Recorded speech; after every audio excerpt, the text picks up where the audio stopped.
오늘 29장은 사람을 세워 가시는 하나님을 좀 살펴보려고 합니다.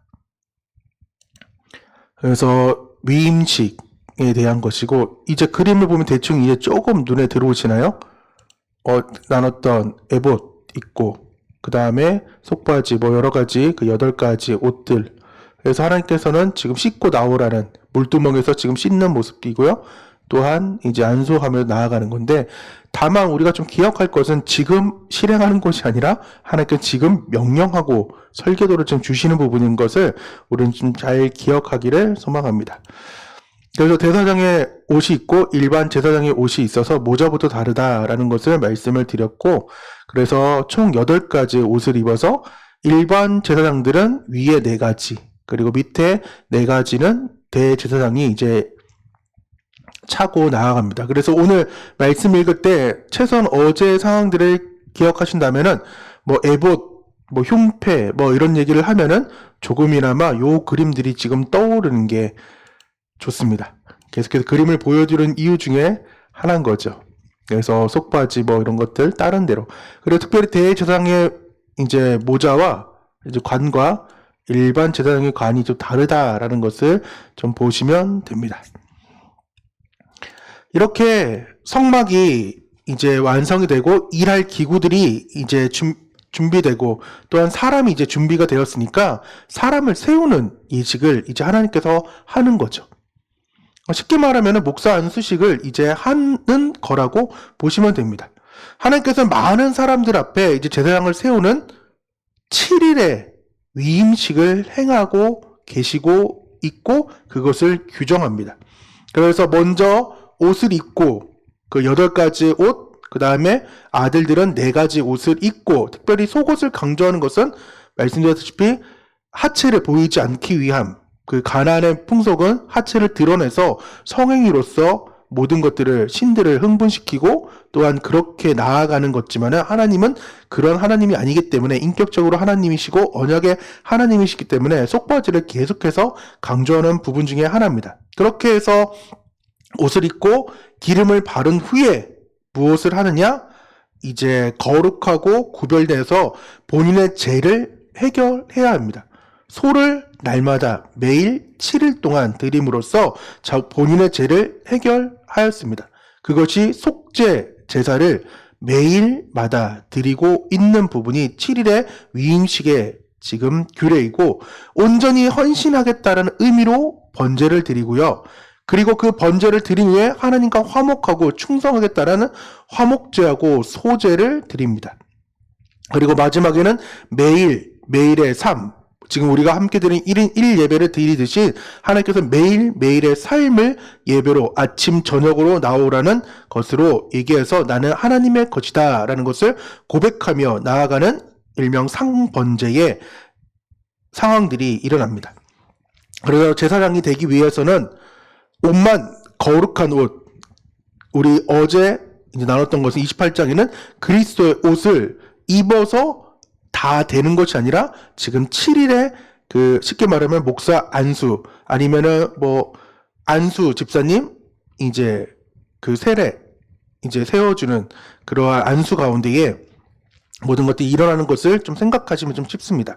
그렇게 해가지고 정결케 하고 또 하나님께 화목케 하고 사랑과 화목케 하고 그리고 나서 세상에 물들지 않는 그 거룩함과 순수성으로 말씀을 지켜나가며 나아가는 것이 오늘 어려웠던 내용의 29장의 내용입니다. 그것을 표로 이렇게 표현하면 이렇습니다. 제2착복과 기름 바름, 우리가 말했던 28장의 옷을 입는 것이죠. 그리고 세상과 거룩히 구별되는 의미가 담겨져 있고, 속죄제사, 그래서 구별한 제사장의 죄 문제를 해결해야 됩니다.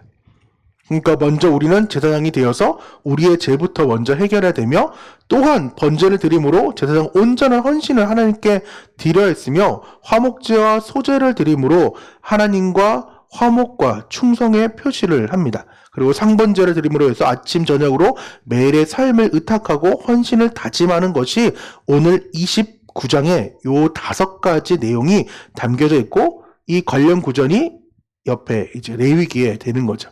예물 같은 경우는 지금 속죄제는 이제 화제 이런 것들이 좀 있습니다. 그래서 속죄제, 번제, 화목제, 다시 제단을 위해서 속죄제, 백성을 위해서 상번제, 소제, 그리고 전제를 하나님께 드리는 상황이고, 여기 예물들이 있죠. 그래서 그 예물이 지금 어렵게 설명했던 것을 이렇게 지금 설명하고 있습니다. 그래서 의미들을 잠깐 좀 좀 눈으로 보시면 좋겠습니다.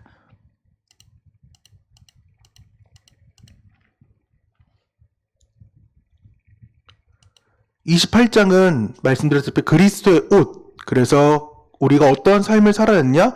그리스도를 믿음으로 그분을 예수님을 닮아가는 것이고 그리스도와 연합하며 거룩한 산 제사를 드리며 복음 전파로 제사장 직분을 감당하자. 그래서 특별히 저는 네 번째인 복음 전파로서의 제사장 직분을 좀 감당을 하자라고 했습니다. 같은 말이지만은 구절의 상황에 이제 거룩한 이제 옷에 대해서 다시금 말씀을 하고 있어요. 28장에도 동일하게 말씀을 했고, 내적으로는 성결한 영혼을 간직하는 왕같은 제사장의 의미가 담겨져 있고, 외적으로는 거룩한 행실로 세상 사람들에게 하나님의 거룩하심과 사랑을 전해함을 이 오늘 위임식을, 7일의 위임식을 통하여 또 다시금 볼 수 있다는 것입니다. 즉, 대제사장과 그의 아들들, 제사장들은 걸어다니는 교과서라는 거죠. 그들을 보면서 28장에도 제사장의 옷은, 특별히 대제사장의 옷은 지금 성막과 담겨져 있다. 성막은 즉 에덴 동산과 담겨져 있다는 그 걸어다니는 교과서, 즉 하나님의 그 에덴을 실현을 우리가 해야 된다는 것입니다. 그래서 마태복음 15장 16절 이전에는 세상의 빛과 소금에 대해서 말씀을 하신 뒤에 16절에 말씀하시기를 이와 같이 너희 빛이 사람 앞에 비치게 하여 그들로 너희 착한 행실을 보고 하늘에 계신 너희 아버지께 영광을 돌리게 하라. 우리의 착한 행실, 즉 하나님을 따르는 그 삶을 통하여서 우리를 보고 하늘에 계신 하나님께 영광을 우리는 돌리고 또한 우리를 통하여서 하나님께 영광 돌리는 삶을 살게 하라는 거죠. 그리고 우리는 경건의 모양은 있으나 경건의 능력 부인하지 않고 우리가 온전하게 하나님께 나아가는 삶이 되어야 됨을 말씀해 주고 있습니다. 이렇게 걸어다니는 교과서가 되기 위해서는 무엇이 필요하느냐? 온전한 헌신이 필요합니다. 하나님의 일을 위임받은 직분, 즉 대제사장의 직분을 감당하기 위해서는 우리는 삶이 필요한데 걸어가는 교과서로 살아야 되는데 그것이 회개하는 삶, 그것이 말씀드렸던 속죄, 죄를 드림으로 죄를 해결받는, 나부터 하나님께 죄의 용서를 구하는 거죠. 소 한 마리, 우리 저 부모님 세대, 그 이전에 이제 할아버지 세대들이나 그 위에 세대들 같은 경우만 해도 소가 자산이었잖아요. 재산이었잖아요. 그때, 그런데도 더 이전에 지금 삶 가운데 하나님께서는 소를 드림으로써 최고급의 예물을 드림으로써 하나님께서 말씀하고 있는 거죠. 네 죄가 씻어서 끊임없고 드려도 끊임없는 죄라는 것을 그 소가 죽음으로써 하나님은 알기를 원했고요. 그리고 번제에 담긴 의미가 헌신인데 그 헌신의 삶으로 나아가는데 어떤 헌신으로 나아가느냐?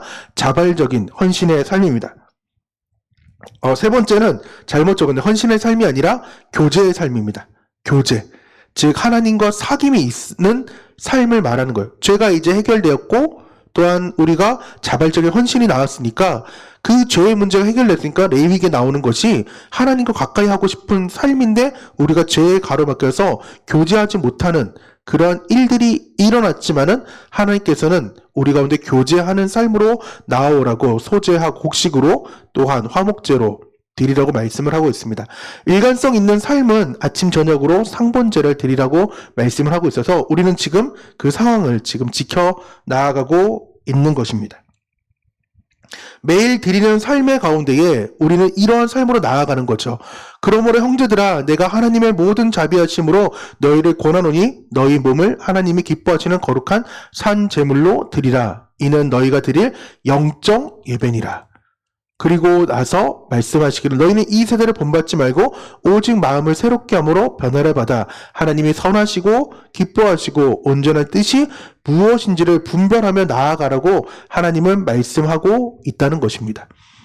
오늘 내용은 어렵지 않은 거예요. 왜? 우리에게 회개하고 헌신하고 교제하고 일관성 있게 삶을 살라라고 말씀을 계속해서 하고 있는 거예요. 왜? 우리에게 직분을 주셨거든요. 그 직분을 세상 사람이 볼 때 죄 많은 사람. 그러니까 그 죄 많은 사람이지만 하나님께서는 그리스도의 옷을 입혀가지고 우리에게 나오게 하셨다면은 이제 우리의 내면적인 부분들과 외적인 부분들을 계속해서 이러한 부분으로 나아가는 삶을 우리는 살아갈 줄 알아야 된다는 것입니다. 그래서 하나님께서는 사람을 지금 세워가시길 원합니다. 오늘 여러분을 세워가길 원하시고 계신 분이 우리 하나님이라는 거예요. 우리 마지막으로 한번 위임식의 절차를 다시금 한번 보도록 하겠습니다. 뭐라고요? 제2, 즉 대제사장의 옷을 이제 입고 이제 씻고 기름을 발라서 세상과 우리는 거룩히 구별돼야 됩니다. 속죄 제사를 드림으로 구별한 제사장의 죄 문제, 즉 일주일에 그 소를 드림으로써 우리의 죄들이 계속 전가되고 그 문제 하나하나가 하나님께서 해결해 나가신다. 그리고 번제를 드리는데 이것은 온전한 헌신이자 자발적인 헌신으로 나아가야 됩니다. 하나님께서 그 죄 문제를 해결하시고 우리를 부르는 이유는 온전하게 헌신하길 원하는데 억지로가 아니라 자발적으로. 그리고 화목제와 소제를 드림으로 하나님과 화목하고 교제함으로써 충성을 또한 표시하고 또한 오늘 함께 드리는 1인 1 예배를 통하여서 매일의 삶을 의탁하고 헌신을 다짐하는 저와 여러분 되기를 원합니다. 많은 상황들이 여러분 안에 있을 거라고 생각이 듭니다. 하지만 우리는 일관성 있게 예배에 나아올 줄 알아야 합니다. 어떻게 보면 부담스러운 일일 수 있습니다. 일주일 내내 예배가 있는 거예요. 하지만은 우리가 구약으로 상황을 돌아보면은 그렇게 매일매일의 예배, 아침, 저녁으로 예배가 드려졌고 양을 날마다 잡고 있었습니다. 그런 것처럼 우리에겐 번제하고 소제하고 이런 것들, 속죄하고 이런 것들이 왜 그렇게 하나님께서 말씀을 이렇게 하셨느냐? 그 답은 37절에 있어요. 37절 때문에 이렇게 어렵고 복잡한 얘기를 하신 겁니다. 우리 37절 읽도록 하겠습니다. 너는 이래 동안 제단을 위하여 속죄하여 거룩하게 하라. 그리하면 지극히 거룩한 제단이 되리니 제단에 접촉하는 모든 것이 거룩하리라. 이 거룩함을 위하여서 하나님께서는 우리에게 계속해서 지금 말씀을 하고 있는 거예요. 우리가 안 되니까 예수님이 이 땅에 오셨고 우리는 예수의 보혈을 힘입어서 오늘도 담대하게 예배자의 삶을 살 수 있게 된 그 하나님을 오늘도 찬양하고 또 하루의 삶을 마무리하는 저와 여러분 되기를 간절히 소망합니다.